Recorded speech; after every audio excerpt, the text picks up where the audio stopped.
Hello students, நம்ம previous கிளாஸில் என்ன பார்த்துட்டு இருந்தோம்னா யூனிட் 3 பார்த்துட்டு இருந்தோம். ஸோ யூனிட் 3 மோஸ்ட்லி நம்ம கம்ப்ளீட் பண்ணியாச்சு. இன்னும் ஒரு எக்ஸசைஸ் மட்டும் பேலன்ஸ் இருக்குது. எக்ஸசைஸ் 3.12 பேலன்ஸ் இருக்கா. ஸோ அது நம்ம சைட் பை சைடு அதை அப்படியே பார்த்துக்கலாம். ஸோ இப்போ நம்ம ஒரு நியூ யூனிட் பார்க்கலாம். ஸோ யூனிட் 5 குவாடினேட் ஜாமெண்ட்ரின்னு சொல்லிட்டு இருக்கு யூனிட் 5. ஸோ அது என்னென்னா நம்ம ஃபுல்லாக ஈக்குவேஷன்ஸ், ஸ்ட்ரெயிட் லைன் ஃபார்முலாஸ் படிப்போம், மிட் பாயிண்ட் ஃபார்முலாஸ் படிப்போம். இந்த மாதிரி நிறைய இதில் இருக்குது. ஸோ அதில் ஃபார்முலாஸ் மட்டும் நம்ம என்னென்னு இப்போ பார்க்கலாம் இந்த வீடியோவில். ஓகேவா? ஸோ அந்த யூனிட்டில் நிறைய ஃபார்முலாஸ் தான் யூஸ் பண்ணுவோம். ஸோ ஃபார்முலாஸ் தெரியாமல் அங்கே ஒன்றுமே பண்ண முடியாது. ஸோ இந்த வீடியோவில் நம்ம என்ன பார்க்கலன்னா அங்கே என்னென்ன ஃபார்முலாஸ் யூஸ் பண்ணுறோம் அதை மட்டும் இதில் பார்க்கலாம். ஓகேவா? ஸோ இது பாருங்கள், ஃபஸ்ட்டு ஒன் பாருங்கள். ஃபஸ்ட்டு ஒன் என்னென்னா டிஸ்டன்ஸ் ஃபார்முலா. ஸோ டிஸ்டன்ஸ் ஃபார்முலானா இங்கே பாருங்கள், ஒரு லைன் இருக்குது, இப்படி ஒரு லைன் போதா. ஸோ இங்கே ஒரு பாயிண்ட் இருக்கும் x1, y1, இங்கே ஒரு பாயிண்ட் x2, y2. ஸோ இதுக்குள்ள டிஸ்டன்ஸ் எவ்வளோ தூரம் இது ட்ராவல் பண்ணியிருக்கா அப்படின்னு சொல்லி கண்டுபிடிக்கிறது தான் நம்மளுக்கு டிஸ்டன்ஸ் ஃபார்முலா. ஓகேவா? சரியா? இங்கேருந்து இதுக்கு எவ்வளோ டிஸ்டன்ஸ், இங்கேருந்து நம்ம இங்கே எவ்வளோ தூரம் போனோமோ அதே டிஸ்டன்ஸ் தான் இங்கேருந்து நம்ம இப்படி வரும்போது இருக்கும். ஓகேவா? ஸோ இப்படி போகிற டிஸ்டன்ஸ் தான் நம்மளுக்கு வர டிஸ்டன்ஸ் இருக்கும். அதுதான் டிஸ்டன்ஸ் ஃபார்முலா. ஸோ இதனோட ஃபார்முலா என்னன்னு பார்த்தீங்கன்னா d = root of x2 minus x1 the whole square plus y2 minus y1 the whole square. ஓகேவா? ஸோ இதுதான் ஃபார்முலா. டிஸ்டன்ஸ்ன்னு கேட்டாங்கன்னா நம்ம இந்த ஃபார்முலா தான் யூஸ் பண்ண போகிறோம். இது சில பேர் எப்படி போடுவாங்கன்னா ஃபஸ்ட்டு வந்து x1 மைனஸ் x2ன்னு போடுவாங்க, y1 மைனஸ் y2ன்னு போடுவாங்க. நம்ம எப்படி போட்டிருக்கோம், x2 மைனஸ் x1 போட்டிருக்கோம். இங்கே x2வில் வந்தால் இங்கேயும் y2வில் தான் வரணும். ஓகேவா? x2 minus x1னா y2 minus y1 தான் வரணும். ஓகேவா? ஸோ இதான் ஃபஸ்ட் டிஸ்டன்ஸ் ஃபார்முலா. நெக்ஸ்ட் பாருங்கள், மிட் பாயிண்ட் ஃபார்முலா இருக்குது. Mid point of the line joining the points அப்படின்னு தந்திருக்காங்க.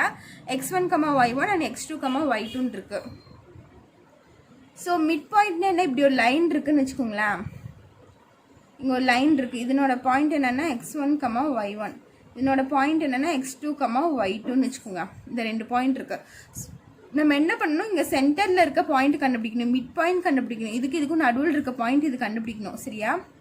இந்த பாயிண்ட் கண்டுபிடிக்கிறதுக்கு ஃபார்முலா என்னன்னு பார்த்தீங்கன்னா m = மிட் பாயிண்ட்னு வருதா. ஸோ அந்த m மிட்டுக்கு m வருதா, அந்த m தான் இங்கே டினோட் பண்ணுறோம். m = x1 plus x2 by 2, y1 plus y2 by 2. x1 plus x2 by 2, அதுக்கப்புறம் y1 plus y2 by 2. ஓகேவா? ஸோ நம்ம சென்டர் வேணும்னாலே நம்ம என்ன பண்ணுவோம், ரெண்டு ஆட் பண்ணி டிவைடட் பை 2 பண்ணுவோமா. ஸோ அதுதான் இங்கே பண்ணியிருக்கோம். மிட் பாயிண்ட் ஃபார்முலா என்ன, x1 plus x2 divided by 2, y1 plus y2 divided by 2. So இந்த ஃபார்முலா வந்து ரொம்ப இம்பார்ட்டன்ட்டு, நிறைய இடத்துல யூஸ் பண்ணுவோம் மிட் பாயிண்ட் ஃபார்முலா. இது தனியாக 2 மார்க் சம்ஸில் கூட கேட்பாங்க. ஓகேவா? ஸோ நெக்ஸ்ட் பாருங்க, சென்ட்ராய்டு ஆஃப் அ ட்ரையாங்கிள்னு தந்திருக்காங்க. தேர்ட் ஃபார்முலா என்னது, centroid of a triangle. So இது எப்படி இருக்குன்னு பார்த்தீங்கன்னா, ஒரு ட்ரையாங்கிள் இப்படி இருக்கு. ஸோ இதுக்கு இங்கே ஒரு ஃபார்முலா இருக்கும், இங்கே ஒரு பாயிண்ட், இங்கே ஒரு பாயிண்ட், இங்கே ஒரு பாயிண்ட் இருக்குமா. ஸோ இந்த வேர்டெக்ஸ்லேருந்து இங்கே இந்த லைனுக்குரிய மிட் பாயிண்ட்டுக்கு வருது. ஓகேவா? இந்த வேர்டெக்ஸ்லேருந்து இந்த மிட் பாயிண்ட்டுக்கு வருது. அதே மாதிரி இந்த வேர்டெக்ஸ்லேருந்து இதுக்குரிய மிட் பாயிண்ட்டுக்கு போகுது. மிட் பாயிண்ட்னா ஒன்றும் இல்லை, சென்டர் தான். ஓகேவா? இந்த லைனுக்கு சென்டர் பாயிண்ட்டுக்கு போகுது. அதே மாதிரி இந்த வேர்டெக்ஸ்லேருந்து இதுக்குரிய மிட் பாயிண்ட்டுக்கு போகுது. ஓகேவா? இப்படி இந்த மீடியன் போகும்போது இந்த சென்டரில் மீடியன்லாம் இங்கே மீட் பண்ணிக்குதா. இந்த பாயிண்ட் இருக்குல்ல, இதுதான் ஜி. இதைத்தான் நம்ம சென்ட்ராய்டுன்னு சொல்லுவோம். சரியா? இதெல்லாம் என்ன சொல்லுவோம், மீடியன்னு சொல்லுவோம். இப்படி போகிறதெல்லாம் அது எங்கே நம்ம ஒரு இடத்துல மீட் பண்ணுதா மீடியனை. ஸோ அந்த இடத்த என்னன்னு சொல்லுவோம், சென்ட்ராய்டுன்னு சொல்லுவோம். ஸோ சென்ட்ராய்டை நம்ம எப்படி டினோட் பண்ணுவோம்னா ஜின்னு டினோட் பண்ணுவோம். ஓகேவா? ஸோ ஜி = ஃபார்முலா என்னன்னு பார்த்தீங்கன்னா, இங்கே பார்த்தீங்கன்னா 3 வேர்டெக்ஸ் இருக்கா. இது ஒரு வேர்டெக்ஸ், இது ஒரு வேர்டெக்ஸ், இது ஒரு வேர்டெக்ஸ். அப்போ 3 பாயிண்ட் இருக்கும். இங்கே என்ன இருக்கும், x1, y1 இருக்கும். இங்கே x2, y2ன்னு இருக்கும். இங்கே x3, y3ன்னு இருக்குமா. ஸோ 3 பாயிண்ட் இருக்குது. அதனால இங்கே 3 வந்திருக்கு. x1 plus x2 plus x3 by 3, y1 plus y2 plus y3 by 3. So இதுதான் வந்து சென்ட்ராய்டோட ஃபார்முலா. நெக்ஸ்ட் பாருங்கள், ஃபோர்த்து ஃபார்முலா பாருங்கள்.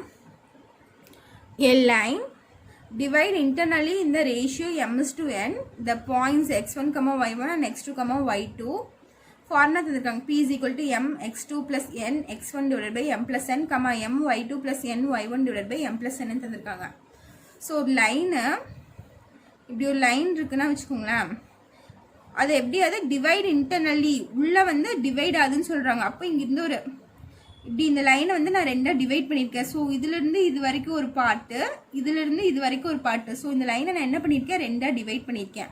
அதான் என் லைன் டிவைட் இன்டர்னலி. இது உள்ளதானே உள்ளதானே டிவைட் ஆயிருக்கு. ஸோ இன்டர்னலி இந்த ரேஷியோ இது என்ன சொல்லுவோம்னா ரேஷியோ, இது ரெண்டும் என்ன சொல்லுவோம், ரேஷியோ. அப்போ m/n இந்த பார்ட்டை வந்து நம்ம என்ன சொல்லுவோம், mன்னு சொல்லுவோம். செகண்டாக டிவைட் ஆயிருக்கா இந்த பார்ட்டை என்ன சொல்லுவோம், n. ஸோ இது எப்படி மென்ஷன் பண்ணுவோம்னா ரேஷியோவில் மென்ஷன் பண்ணுவோம் m/nன்னு. இந்த பாயிண்ட்ஸ்ன்னு தந்து பாயிண்ட்ஸ் இருக்காங்க, இதுக்கு ஒரு பாயிண்ட்ஸ் இருக்கும், இதுக்கு ஒரு பாயிண்ட்ஸ் இருக்கும். ஓகேவா? ஸோ அது எப்படி எழுதுவோம்னா இங்கே இந்த ரேஷியோ என்னது, இங்கிருந்து இது வரைக்கும் உள்ள இது என்னது, m. So m × x2 + n × x1 / m + n. ஓகேவா? டினாமினேட்டரில் ரெண்டுமே m + தான் வரும்.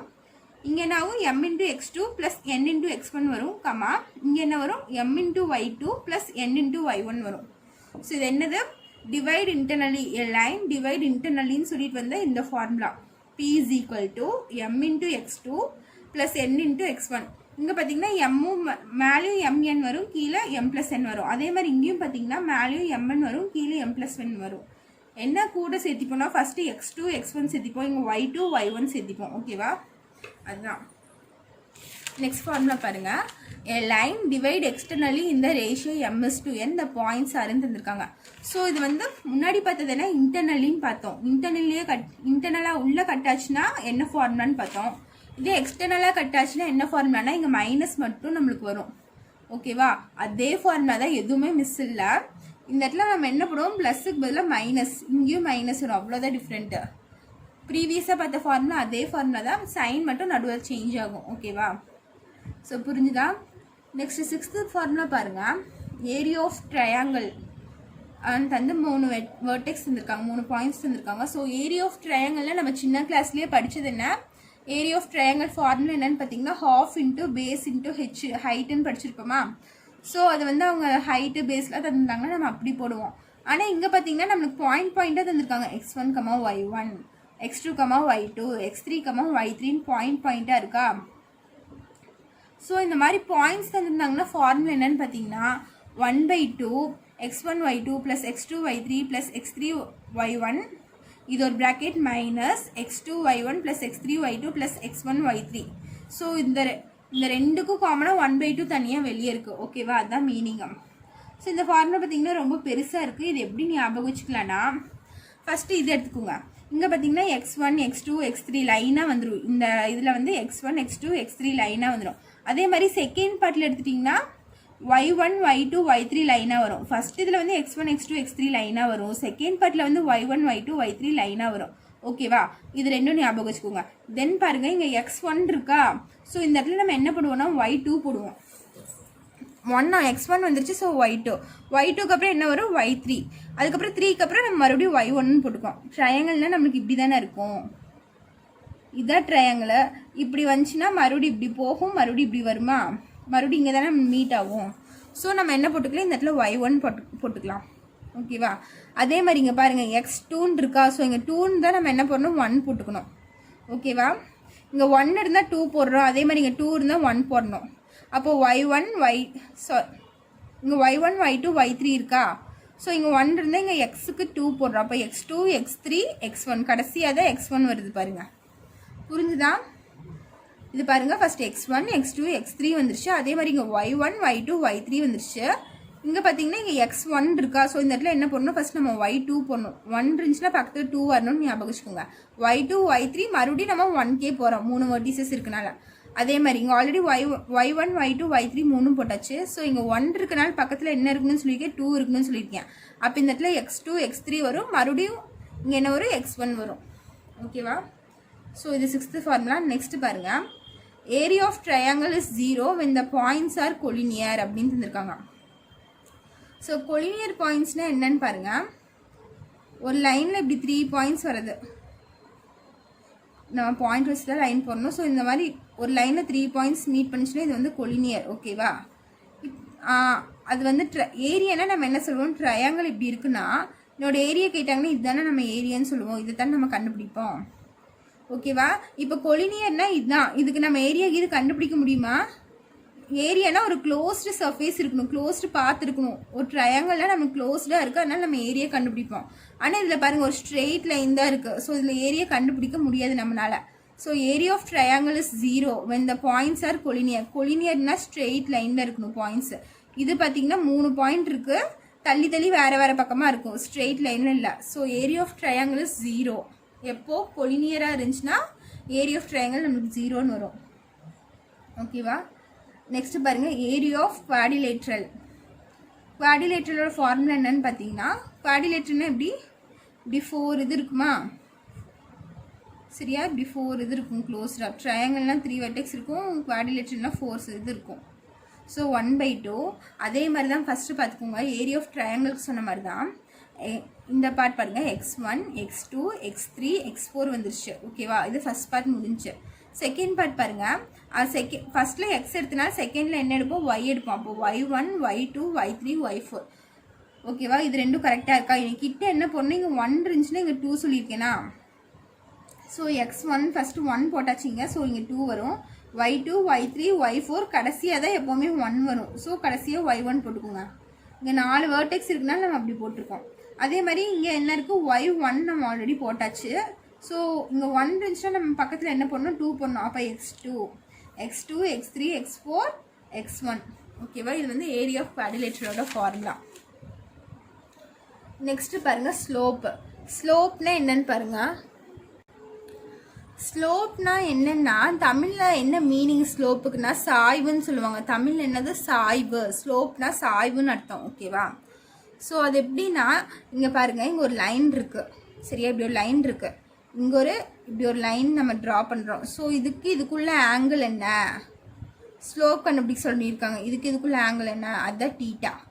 ஓகேவா? அதுதான் நம்ம கண்டுபிடிக்கணும். இந்த மாதிரி சாய்வாக இருக்கா, இதைத்தான் நம்ம ஸ்லோப்புன்னு சொல்லுவோம். ஸோ பாருங்கள், ஃபஸ்ட்டு இதில் நிறைய ஃபார்முலாஸ் இருக்குது. ஃபஸ்ட் ஃபார்முலா பாருங்கள், a line makes an angle theta with x axis. இது வந்து எக்ஸு, இங்கே வந்து ஒய் இருக்கும், சரியா? இது வந்து எக்ஸ் டேஷு, இது வந்து ஒய் ஆக்சிஸா. So line makes an angle theta with X axis. So theta எங்கே ஆங்கிள் மேக் பண்ணுதுன்னா எக்ஸ் ஆக்சிஸ் கூட ஒரு ஆங்கிள் மேக் பண்ணுதா. இந்த மாதிரி இருந்தால் ஸ்லோப்புக்கு ஃபார்முலா என்னென்னா, ஸ்லோப் எப்படி டினோட் பண்ணுவோம்னா எம்ன்னு ஸ்மால் எம்மில் டினோட் பண்ணுவோம். அப்போ slope M is equal to tan theta. Formula என்னென்னா slope M is equal to tan theta. இப்போ எக்ஸ் ஆக்சிஸ் கூட ஒரு லைன் மேக் பண்ணி ஒரு ஆங்கிள் கிரியேட் பண்ணுச்சுன்னா அதுக்கு ஃபார்முலா என்னென்னா slope M is equal to tan theta. ஓகேவா? நெக்ஸ்ட் பாருங்கள், ஸ்லோப் ஆஃப் 2 டிஸ்டிங்க்ட் பாயிண்ட்ஸ் அப்படின்னு தந்திருக்காங்க. ஸோ 2 டிஸ்டிங்க்ட் பாயிண்ட்ஸ் இருந்துச்சுன்னா என்னன்னு பாருங்கள். அதுக்கு ஒரு எக்ஸாம்பிள், இப்போ இதுதான் தர லேண்டுன்னு வச்சுக்கோங்க. இங்கே ஒரு செவுரு இருக்குது, ஒரு வால் இருக்குது, சரியா? இது வந்து தர, இது வந்து ஒரு செவுரு இருக்குதுன்னு வச்சுக்கோங்க. இங்கேருந்து ஒரு ஏணி எப்படி சாட்சி போடுறாங்க, சரியா? இங்கேருந்து ஒரு ஏணியை வந்து இப்படி சாட்சி வைக்கிறாங்க. சாட்சி வைக்கும் போது இங்கே ஒரு பாயிண்ட் க்ரியேட் ஆகுமா, இந்த இடத்துல ஒரு பாயிண்ட் வருமா, அதே மாதிரி இந்த இடத்துல ஒரு பாயிண்ட் வருமா. இதை தான் 2 டிஸ்டிங்க்ட் பாயிண்ட்னு சொல்கிறாங்க. Slope of 2 distant points. So இதுக்கு உள்ள ஸ்லோப் கண்டுபிடிக்க சொல்லியிருக்காங்க 2 பாயிண்ட்டுக்கும். அப்போ என்ன ஃபார்முலா வரும்னா m is equal to y2 minus y1 divided by x2 minus x1. இதுதான் ஃபார்முலா சார். நெக்ஸ்ட் தேர்டு பாருங்கள், slope of a straight line. So straight லைனுக்கு ஸ்லோப் எடுத்து என்ன வரும்னு பாருங்கள். அதுக்கு ஈக்குவேஷன் என்னன்னா ax plus by plus c is equal to 0. So ஒரு slope of a straight line கேட்டாங்கன்னா அதுக்கு ஃபார்முலா என்னன்னு பார்த்தீங்கன்னா m is equal to minus a by b. Minus ஏங்கிறது எக்ஸோட கோஃபிஷியன்ட் தான் நம்ம ஏன்னு சொல்லுவோம். ஸோ அது ஏ, ஒய்யோட coefficient by B, A by B இங்கே மைனஸ் வரும். ஓகேவா? நெக்ஸ்ட் பாருங்க, if 2 lines are parallel. 2 lines are parallelனா இதுதானே parallel நம்மளுக்கு. ஸோ இது வந்து m1ன்னு எடுத்துப்போம், m2ன்னு எடுத்துப்போம். அப்போ 2 lines parallel இருக்கும்போது ஸ்லோப் என்னவா இருக்கும்னு பார்த்தீங்கன்னா m1 ஈக்குவல் டு m2வாக இருக்கும், சரியா? m1 equal to m2. அதே 2 lines பர்பண்டிகுலராக இருந்துச்சுன்னா எப்படி இருக்கும்? பர்பண்டிகுலர்னா இதுதான் பர்பண்டிகுலர் 90 டிகிரி. ஓகேவா? இப்படி இருந்துச்சுன்னா என்ன, m1 into m2 equal to -1 இருக்கும். இது வந்து m1, இது வந்து m2. ஓகேவா? m1 into m2 is equal to -1. So இந்த 2 ஃபார்முலாஸ் எல்லாம் ரொம்ப இம்பார்ட்டன்ட்டு, இது பார்த்துக்கலாம், நல்லா பார்த்துக்கோங்க. அதே மாதிரி நெக்ஸ்ட் பாருங்கள், equation of line with slope m and passing through the origin அப்படின்னு தந்திருக்காங்க. ஸோ ஸ்லோப் தந்திருப்பாங்க அவங்களே, m என்னன்னு தந்திருப்பாங்க, passing through the origin.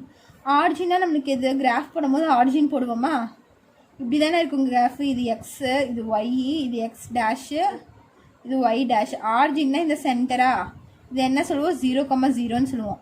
So ஒரு ஆரிஜினும் ஸ்லோப்பும் தந்துருந்தாங்கன்னா நமக்கு ஃபார்முலா என்ன, y = mx. ஓகேவா. நெக்ஸ்ட் பாருங்கள், equation of line if a point and slope is given. ஒரு பாயிண்ட் தந்திருக்காங்க x1, y1ன்னு ஒரு பாயிண்ட் இருக்குது, ஸ்லோப் m தந்திருக்காங்க சரியா. இந்த ஒரு பாயிண்ட்டும் ஸ்லோப்பும் தந்திருந்தா நம்மளுக்கு ஃபார்முலா என்னன்னு பார்த்தீங்கன்னா y - y1 = m × x - x1. So இந்த இடத்துல நம்ம வேல்யூஸ் எதுக்கு சப்ஸ்டியூட் பண்ணுவோம்னா, எம்மோட வேல்யூ ஸ்லோப் அவங்களே தந்திருப்பாங்க சரியா.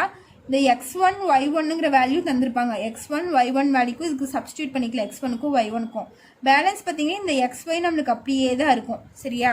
இந்த xyக்கு எந்த வேல்யூஸுமே சப்ஸ்டியூட் பண்ண மாட்டோம், அப்போ தான் நம்மளுக்கு ஒரு ஈக்குவேஷனாக ஃபார்ம் ஆகும். எதுக்கு வேல்யூ சப்ஸ்டியூட் பண்ணுவோம்னா y1 x1 m, இதுக்கு மட்டும்தான் வேல்யூ சப்ஸ்டியூட் பண்ண போகிறோம். ஓகேவா. நெக்ஸ்ட் ஃபார்முலா பாருங்கள், equation of line if 2 points are given. So equation of line means இதெல்லாம் என்ன சொல்கிறாங்கன்னா ஈக்குவேஷன் ஆஃப் ஸ்ட்ரெயிட் லைன் சரியா. ஒரு ஸ்ட்ரெயிட் லைன் இருந்துச்சுன்னா எப்படி இருக்குன்னு தான் சொல்கிறாங்க. இப்போ equation of a straight line if 2 points are given, 2 point தந்திருந்தாங்கன்னா அப்போ அதனோட ஈக்குவேஷன் ஆஃப் லைன் எப்படி இருக்குன்னு கேட்டிருக்காங்க. ஓகேவா. அப்போ அதுக்கு ஃபார்முலா என்னென்னா y minus y1 divided by y2 minus y1 equal to x minus x1 divided by x2 minus x1 சரியா. இந்த ஃபார்முலா எப்படி ஞாபகம் வச்சுக்கோங்கன்னா, இங்கே 1 இங்கே 1ல் முடிஞ்சுன்னா இங்கேயும் 1ல் முடியும், இங்கேயும் 1ல் முடியும், இங்கேயும் 1ல் முடியும். So y minus y1 divided by கீழே என்ன வரும் y2 minus y1. அதே மாதிரி தான் இந்த இடத்துல அப்படியே x minus x1 divided by x2 minus x1. So இந்த ஃபார்முலாவும் ரொம்ப இம்பார்ட்டண்ட்டு. இந்த 7th ஃபார்முலா இம்பார்ட்டண்ட்டு, இந்த ஃபார்முலா ரொம்ப இம்பார்ட்டண்ட். இதெல்லாம் நம்ம ரெகுலராக நிறைய யூஸ் பண்ணுவோம். ஸோ இந்த ஃபார்முலாலாம் பார்த்துக்கோங்க, எந்த 2 இது தந்தால் எந்த ஃபார்முலா வரும்னு பார்த்துக்கோங்க. ஒரு ஸ்லோப்பும் ஆரிஜினும் தந்தால் y = mx. ஓகேவா. அதே மாதிரி ஸ்லோப்பும் ஒரு பாயிண்ட்டும் தந்தாங்கன்னா இந்த ஃபார்முலா வரும். ஒரு ஸ்லோப் தந்திருப்பாங்க, ஒரு பாயிண்ட் தந்திருப்பாங்க, அப்படின்னா y - y1 = m × x - x1. இதே வெறும் 2 பாயிண்ட் மட்டும் தந்திருக்காங்க, x1, y1, x2, y2, இந்த மாதிரி 2 பாயிண்ட் மட்டும் தந்துட்டாங்கன்னா என்ன ஃபார்முலா யூஸ் பண்ணுவோம், ஈக்குவேஷன் ஆஃப் ஸ்ட்ரெயிட் லைன் கண்டுபிடிக்கிறதுக்கு இந்த ஃபார்முலா யூஸ் பண்ணுவோம். ஓகேவா. நெக்ஸ்ட் பாருங்க, equation of straight line if X intercept and Y intercept are given அப்படின்னு தந்திருக்காங்க. ஸோ எக்ஸ் இன்டர்செப்ட் ஒய் இன்டர்செப்ட்னா என்னன்னு பார்க்கலாம். ஸோ இப்படி ஒரு கிராஃப் இருக்குன்னு வச்சுக்கோங்களேன், இங்கிருந்து இங்கே ஒரு லைன் கட்டாது சரியா. இது எங்கே எக்ஸ் ஆக்சிஸில் இங்கே இதாக தான், இங்கே இது வந்து ஒய் ஆக்சிஸில் இதாக தான். ஸோ இங்கே ஒரு பாயிண்ட் இருக்கும், இந்த பாயிண்ட் என்ன சொல்லலாம், எக்ஸ் லைனில் டெக்ஸ்சர்னால இங்கே வந்து a, 0ன்னு எடுத்துக்கலாம், ஒய் ஆக்சிஸ் வந்து 0. அதே மாதிரி இங்கே வந்து 0, bன்னு வரும். ஸோ இங்கே இருக்க டிஸ்டன்ஸ் தான் நம்மளுக்கு a, இந்த டிஸ்டன்ஸ் தான் நம்மளுக்கு bன்னு சொல்லுவோம். ஓகேவா. ஸோ இதைத்தான் நம்ம இன்டர்செப்ட்னு சொல்லுவோம். அவங்க என்ன கேட்டிருக்காங்கன்னா ஈக்குவேஷன் ஆஃப் ஸ்ட்ரெயிட் லைன், இந்த ஸ்ட்ரெயிட் லைனோட ஈக்குவேஷன் தான் கண்டுபிடிக்க சொல்லியிருக்காங்க. ஓகேவா. அப்படி இந்த ஸ்ட்ரெயிட் லைனோட ஈக்குவேஷன் கண்டுபிடிக்கும் போது அதுக்கு ஃபார்முலா என்னன்னு பார்த்தீங்கன்னா x/a + y/b = 1. இந்த மாதிரி எக்ஸ் இன்டர்செப்ட் ஒய் இன்டர்செப்ட் ரெண்டும் தந்துட்டு ஈக்குவேஷன் ஆஃப் ஸ்ட்ரெயிட் லைன் கேட்டாங்கன்னா என்ன ஃபார்முலா x/a + y/b = 1. ஓகேவா. நெக்ஸ்ட் பாருங்க, equation of line parallel to அப்படின்னு தந்திருக்காங்க. So equation of line parallel டுன்னு தந்திருக்காங்க. ஸோ இது எப்படின்னு பாருங்க, இங்கே ஒரு லைன் இருக்கு சரியா, இங்கே ஒரு லைன் இருக்கு. ஸோ இந்த லைனோட ஈக்குவேஷன் என்னன்னு பார்த்தீங்கன்னா இதுதான் இந்த லைனோட ஈக்குவேஷன். ஓகேவா. இந்த லைனோட ஈக்குவேஷன் இது. அதே மாதிரி இதுக்கு பேரலாக இன்னொரு லைன் நம்ம ட்ரா பண்ணுறோம் சரியா. அப்போ இந்த லைனோட ஈக்குவேஷன் என்னவா இருக்குன்னு தான் அவங்க கேட்டிருக்காங்க. அப்போ இந்த லைனோட ஈக்குவேஷன் என்னவா இருக்குன்னா ax + by + k சரியா. இந்த ஏஎக்ஸும் அங்கே அப்படியே இருக்கும், பிஒயும் அப்படியே இருக்கும். எது சேஞ்ச் ஆகும்னு பார்த்தீங்கன்னா கான்ஸ்டன்ட் டேர்ம் மட்டும்தான் நமக்கு சேஞ்ச் ஆகும். ஓகேவா. சரியா. 2 லைன் பேரலாக இருக்கு, ஒரு லைன் இருக்குது, அதுக்கு ஈக்குவேஷன் தந்துட்டாங்க, அதுக்கு பேரலாக இன்னொரு லைன் இருக்குது, அதனோட ஈக்குவேஷன் தான் கேட்டிருக்காங்க. அப்படி அதனோட ஈக்குவேஷன் கேட்கும் போதும் இந்த ax + by ரெண்டுமே காமனாக தான் இருக்கும் நம்மளுக்கு, 2 ஈக்குவேஷன்லையுமே. எது சேஞ்ச் ஆகும்னு பார்த்தீங்கன்னா இந்த கான்ஸ்டன்ட் மட்டும்தான் நமக்கு சேஞ்ச் ஆகும். இங்கே சி வந்திருந்தா நம்மளுக்கு இங்கே என்ன வந்திருக்கு, கே வந்திருக்கு சரியா. ஸோ இது ஞாபகம் வச்சுக்கோங்க, கான்ஸ்டன்ட் டேர்ம் மட்டும்தான் சேஞ்ச் ஆகும் பேரலாக இருந்துச்சுன்னா. அதே மாதிரி பர்பண்டிகுலர்னா இதுதான் நம்ம பர்பண்டிகுலர்னு சொல்லுவோமா. ஸோ பர்பண்டிகுலராக என்ன இருந்துச்சுன்னா எப்படி வரும்னு பார்த்தீங்கன்னா ax + by + c = 0ன்னு வரும். இதில் என்னென்னா இந்த ஒய்யோட கோஃபிஷியன்ட் வந்து எக்ஸுக்கு போயிடும், இந்த எக்ஸோட கோஎஃபிஷியன்ட் வந்து நம்மளுக்கு ஒய்க்கு வந்துடும். அப்போ என்ன ஆகும், பிஎக்ஸ் ஏஒய் அதேமாதிரி கான்ஸ்டன்ட் சேஞ்ச் ஆகும். இங்கே சின்னு இருந்துச்சுன்னா இங்கே கேன்னு சேஞ்ச் ஆகும், ஈக்குவல் டு 0. ஓகேவா? அதுக்கப்புறம் சைன் பண்ணுங்க. இந்த இடத்துல ப்ளஸ் இருந்துச்சுன்னா இங்கே வந்து மைனஸ் வரும். சப்போஸ் இந்த இடத்துல ஒரு வேளை மைனஸ் இருந்துச்சுன்னா இந்த இடத்துல ப்ளஸ் வரும். ஓகேவா? இந்த நடுவில் இருக்க சைன் சேஞ்ச் ஆகும். இந்த பி வந்து இங்கே வந்துடும், இந்த ஏ வந்து இங்கே வந்துடும். அவ்வளோதான் டிஃப்ரென்ஸ் பெர்பெண்டிகுலராக இருந்துச்சுன்னா. ஓகேவா? ஸோ நெக்ஸ்ட் பாருங்கள். ஸோ நெக்ஸ்ட் என்ன ஃபார்முலா பார்க்க போகிறோம்னா equation of a straight line. இந்த ஃபார்முலா பார்க்க போகிறோம். ஸோ இதுக்கு ஃபார்முலா பார்த்தீங்கன்னா ஃபஸ்ட்டு ஃபார்முலா பாருங்கள். Equation of straight line parallel to X axis which is distance at பீன்னு தந்திருக்காங்க. ஓகேவா? ஸோ ஒரு இது இருக்குது, கிராஃப் வரைகிறேன் பாருங்கள். இது வந்து எக்ஸ் ஆக்சிஸ், இது வந்து ஒய் ஆக்சிஸ். ஓகேவா? ஸோ என்ன தந்திருக்காங்க, equation of straight line parallel to X axis. So X ஆக்சிஸ்னால் இதுக்கு பேரலாக நம்ம ஒரு லைன் ட்ரா பண்ணோம், அந்த ஈக்குவேஷன் தான் கேட்டிருக்காங்க. சரியா? இதுக்கு பேரலான இப்படி வருமா? புரிஞ்சுதா? அப்போ இதுக்குள்ள டிஸ்டன்ஸ் என்னன்னு சொல்லியிருக்காங்க, பின்னு சொல்லியிருக்காங்க. இதுக்குள்ள டிஸ்டன்ஸ் என்ன, பி. அப்படி இருக்கும்போது ஈக்குவேஷன் ஆஃப் ஸ்ட்ரெயிட் லைனோட ஃபார்முலா என்னன்னு கேட்டிங்கன்னா ஒய் இஸ் ஈக்குவல் டு பின்னு நம்ம சொல்லுவோம். ஓகேவா? எக்ஸ் ஆக்சிஸ்க்கு பேரலாக இருந்தால் ஒய் இஸ் ஈக்குவல் டு பின்னு சொல்லுவோம். அதே மாதிரி தான் equation of straight line parallel to Y axis with distance at சின்னு தந்திருக்காங்க. இப்போ அதே மாதிரி தான் இங்கே ஒரு கிராஃப் வரைகிறோம் பாருங்கள். இது எக்ஸு, இது ஒய். என்ன சொல்லியிருக்காங்க, parallel to Y axis. So Y axis இதுனா இதுக்கு பேரலல்னா இதா, இங்கே தானே பேரலாக வரைவோம். ஸோ இதனோட டிஸ்டன்ஸ் என்னன்னு பார்த்தீங்கன்னா சி. இதுக்குள்ள டிஸ்டன்ஸ் பார்த்தீங்கன்னா சி. ஸோ இதனோட equation X is equal to சின்னு சொல்லுவோம். ஒய் ஆக்சிஸ்னா எக்ஸ் இஸ் ஈக்குவல் டுன்னு வரும், எக்ஸ் ஆக்சிஸ்னா ஒய் இஸ் ஈக்குவல் டுன்னு வரும். ஸோ இதை கன்ஃபியூஸ் பண்ணாமல் ஞாபகம் வச்சுக்கோங்க. நெக்ஸ்ட் ஈக்குவேஷன் பாருங்கள், next formula equation of line with slope M and Y intercept அப்படின்னு தந்திருக்காங்க. ஸோ ஒய் இன்டர்செப்டும் ஸ்லோப்பும் தந்திருந்தாங்கன்னா ஃபார்முலா என்னன்னு பார்த்தீங்கன்னா Y is equal to M X plus C. ஓகேவா? ஸ்லோப்பும் ஒய் இன்டர்செப்டும் தந்திருந்தாங்கன்னா Y is equal to M X plus C. இதுதான் ஃபார்முலா. அதே மாதிரி நெக்ஸ்ட் பாருங்கள், equation of line with slope M and X intercept. So ஸ்லோப்பும் எக்ஸ் இன்டர்செப்டும் தந்திருந்தாங்கன்னா அதுக்கு ஃபார்முலா என்னென்னா Y is equal to M into X minus D. ஓகேவா? ஸோ இந்த ஃபார்முலா வந்து நம்ம அதிகமாக யூஸ் பண்ணவே மாட்டோம். இது மோஸ்ட்டாக நம்ம யூஸ் பண்ணவே மாட்டோம். இந்த ஃபார்முலா தான் ரொம்ப இம்பார்ட்டண்ட்டு, நிறைய சம்க்கும் யூஸ் பண்ணுவோம். என்னது, ஸ்லோப்பும் ஒய் இன்டர்செப்டும் தந்திருந்தாங்கன்னா ஃபார்முலா என்ன, Y is equal to M X plus C. So இது வந்து இம்பார்ட்டன்ட் ஃபார்முலா, நிறைய சம்ஸில் யூஸ் பண்ணுவோம். அதே மாதிரி நெக்ஸ்ட் சம் பார்த்தீங்கன்னா எக்ஸ் இன்டர்செப்டும் ஸ்லோப்பும் தந்திருப்பாங்களா, அப்போ ஃபார்முலா என்ன, Y is equal to M into X minus D. இந்த ஃபார்முலா மோஸ்ட்டாக நம்ம யூஸ் பண்ணவே மாட்டோம். ஓகேவா? புரிஞ்சுதா? ஸோ இப்போ ஒரு 10 ஃபார்முலா சொல்லியிருப்பேன் ஈக்குவேஷன் ஆஃப் ஸ்ட்ரெயிட் லைனில். ஸோ இதெல்லாமே இம்பார்ட்டண்ட்டு. உங்களுக்கு வெறும் ஃபார்முலா சொல்லும் போது கொஞ்சம் கஷ்டமாக இருக்கும். நம்ம சம் போடும்போது உங்களுக்கு அந்த ஃபார்முலா சொல்லி நான் உங்களுக்கு எக்ஸ்பிளைன் பண்ணுறேன். சம் போட்டு நம்ம எக்ஸ்பிளைன் பண்ணும்போது உங்களுக்கு இன்னும் நல்லா புரியும். ஓகேவா? ஸோ இப்போ நம்ம ஃபஸ்ட்டு சொல்லி தந்த அந்த ஃபார்முலாஸ் மட்டும் நீங்கள் க்ரோ த்ரூ பண்ணுங்கள். ஸோ நம்ம நெக்ஸ்ட் வீடியோவில் நம்ம சம்ஸ் பார்க்கலாம். அப்போ உங்களுக்கு சொல்லும் போது உங்களுக்கு நல்லா புரியும். ஓகேவா? இல்லை ஏதாச்சும் டவுட் இருந்தால் கேளுங்க. தேங்க்யூ.